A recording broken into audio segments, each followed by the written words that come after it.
People kept feeding him, until he felt heavier and heavier. They were so kind he couldn't bring himself to refuse. That only made him more determined to save the martial world. People this good didn't deserve to die. Then he noticed a martial artist watching him from hiding. The man was surprised the fat boy noticed him at all, but Hyun suddenly appeared behind him and tried to talk. Startled, the man attacked with full force and sent Hyun flying. The guy was clearly no ordinary fighter. The impact knocked Hyun out, and the attacker used that chance to run. When Hyun woke up, he was furious and wanted to kill the man who hit him. People nearby asked if he was okay, and he acted like it was nothing, even though it obviously hurt. That only pushed him harder to become stronger. At the same time, his father and sister were talking. His father wanted to arrange a marriage so Hyun could become a famous general, but his sister thought it was still too soon. They guessed Hyun's sudden change came from breaking off his engagement with Namgung's daughter, a girl who never wanted marriage and only wanted to follow her own martial path. Still, Hyun's father wanted to ask for her hand again soon. Men from the Namgung family were already nearby, trying to think of a polite way to reject him.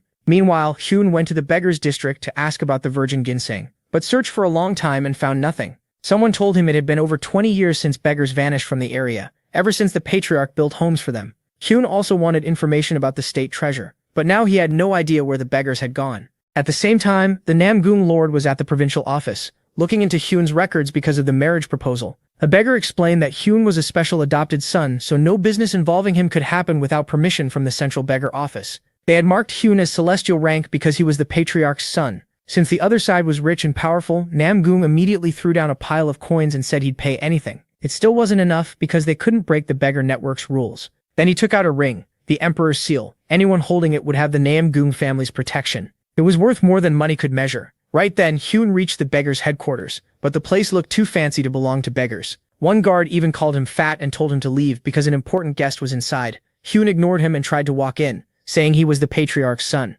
The guard answered by punching him in the face. After the insult, Hyun got truly mad and prepared to pay him back. This time, with a punch of his own. After Namgung handed over the ring, the beggar finally gave him Hyun's information. He was about to read it when a fight broke out outside. Hyun was brawling with the guard, and the man had to admit he'd underestimated the fat guy. How could someone that heavy move so fast? Hyun said he was using the infinite sky sword, but with the guard's lower-level skill, it didn't matter. Hyun said all he wanted was an apology, and he'd let it go. Instead, the man got even angrier after Hyun